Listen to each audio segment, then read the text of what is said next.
Hi there, and welcome to this week in our series on what is God like, and talking this week about God's holiness and about God's law. And there's so much here that we can cover and so much that we could talk about, it's hard to sort of fit it all in. But basically, we're looking at Exodus 19 and 20, and just talking about how God desires to have relationship with his people, but it needs to be mediated, and it needs to be mediated through the law.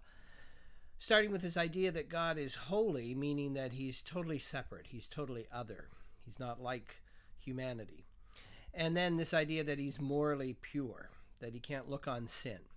And so how does he overcome those things? Well, in order to enter into relationship, it's a covenant relationship.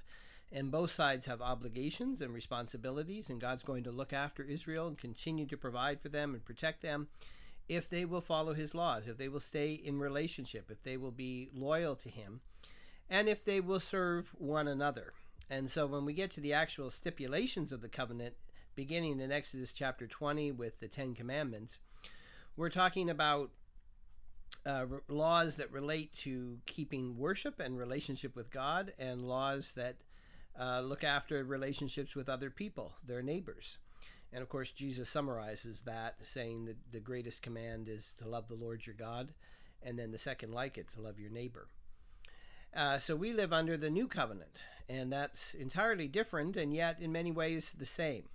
So lots to explore as you talk this week in your small group, and to consider. And I hope you have some great discussions, and you learn something more about God's nature, God's love for his people, and his holiness.